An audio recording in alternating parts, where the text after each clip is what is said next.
নমস্কার বন্ধুরা, আমার রান্না বান্না চ্যানেলে তোমাদের সকলকে স্বাগত জানাই। আজ আমি বানাবো কুন্দির একটি রেসিপি। খেতে অপূর্ব স্বাদের হয়।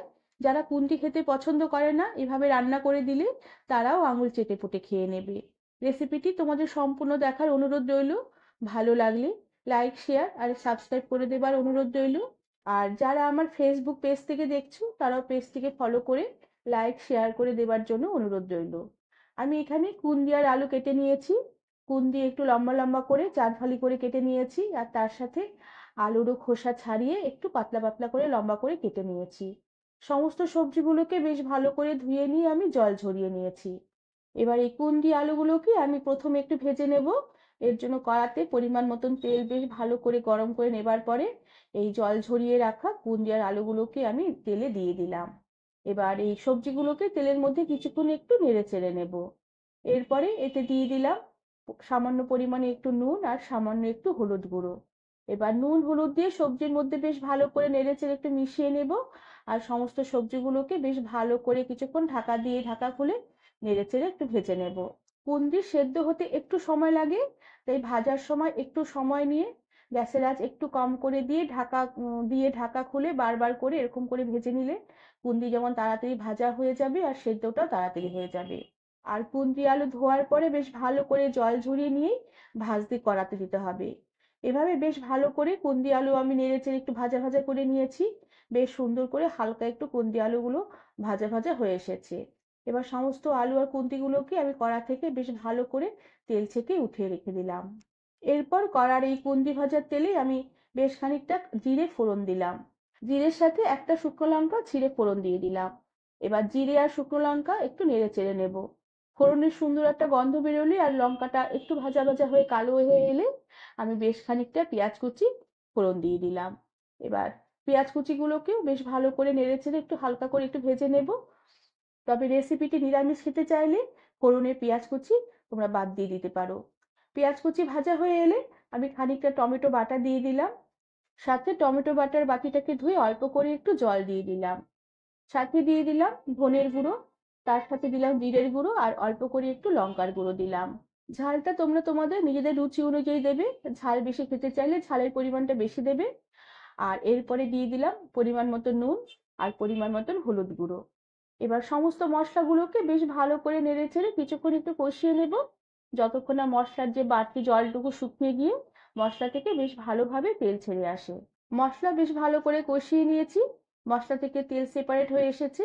এবার ভেজে রাখা কুন্দি আর আলুগুলোকে এই মশলাতে দিয়ে দিলাম। এবার কুন্দি আর আলু সমস্ত মশলার সাথে বেশ ভালো করে নেড়ে চেড়ে মিশিয়ে নেব। আর সমস্ত মশলা কুন্দি আর আলুর গায়ে বেশ ভালোভাবে মিশে গেলে আবারও কিছুক্ষণ এই মশলা কুন্দি আলু বেশ ভালো করে কষিয়ে নেব। কিছুক্ষণ এভাবে নাড়াচাড়া করে সমস্ত সবজিগুলোকে মশলার সাথে বেশ ভালো করে কষিয়ে নিয়েছি। এবার আমি এই সবজিতে অল্প করে একটু জল দিয়ে দেব। জলের পরিমাণটা আমি অল্প করেই দেব, কেননা কুন্দি আলু বেশ অনেকটাই সেদ্ধ হয়ে এসেছে। এবার জল দিয়ে বেশ ভালো করে নেড়েচেড়ে মিশিয়ে নিয়ে একটা চেরা কাঁচা লঙ্কা দিয়ে দিলাম।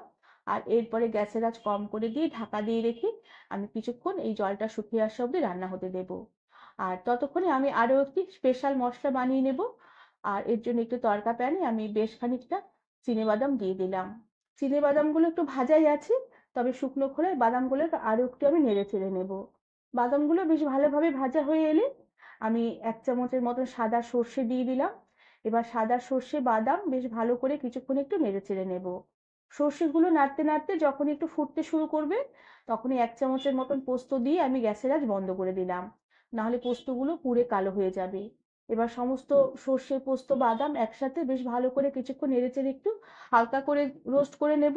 এরপরে গ্যাস থেকে নামিয়ে শিলপাটাতে বেশ ভালো করে মসৃণ করে আমি বেটে নেব। আর ততক্ষণে আমার কুন্দি আলুর কড়ার ঢাকনাটাও খুলে দিলাম। কুন্দি আলু বেশ ভালোভাবে সেদ্ধ হয়ে গেছে, একদম নরম হয়ে গেছে। আর জলটাও বেশ অনেকটাই শুকিয়ে এসেছে। এবার বাদাম আর সর্ষে পোস্ত যে একসাথে ভেজে আমি বেটে নিয়েছিলাম, সেই বাটা বাদাম আর পোস্ত এতে দিয়ে দিলাম। সাথে শিলপাটাটা ধুয়ে নিয়ে সে জলটাও তুলে নিয়েছিলাম বাটিতে, সে জলটুকু দিয়ে দিলাম। এবার সবকিছু বেশ ভালো করে নেড়েচেড়ে একটু মিশিয়ে নেব। এরপর স্বাদের ব্যালেন্সের জন্য আমি অল্প করে একটু চিনি ছড়িয়ে দেব। চিনি দিলে তরকারির স্বাদটা বেশ ভালো হবে। তবে তোমরা যারা চিনি খেতে পছন্দ করো না, তারা চিনিটা স্কিপ করতে পারো। তবে অল্প করে একটু তরকারিতে চিনি দিলে এই তরকারির স্বাদ বেশ ভালো হবে। এবার সমস্ত কিছু বেশ ভালো করে নেড়েচেড়ে মিশিয়ে নেব। আর এরপরে আমি ঢাকা দিয়ে রেখে আবারও কিছুক্ষণ রান্না হতে দেব। তবে খুব একটা বেশিক্ষণ না, এই মিনিট খানিকের মতন ঢাকা দিয়ে রান্না করে নেবার পরে আমি ঢাকনা খুলে দিলাম আর তার সাথে গ্যাসের আঁচও বন্ধ করে দিলাম। এবার বেশ ভালো করে তরকারিটা নেড়েচেড়ে মিশিয়ে নেব। আর এরপরে গ্যাসের আঁচ থেকে তরকারি নামিয়ে আমি পরিবেশন করে দেব। বন্ধুরা, আমার আজকের এই কুন্দি আলু চচ্চড়ি রেসিপিটি তোমাদের কেমন লাগলো আমাকে তোমরা কমেন্ট করে জানাবে। রুটি, পরোটা বা গরম ভাতের সাথে খেতে তরকারিটা দুর্দান্ত লাগবে।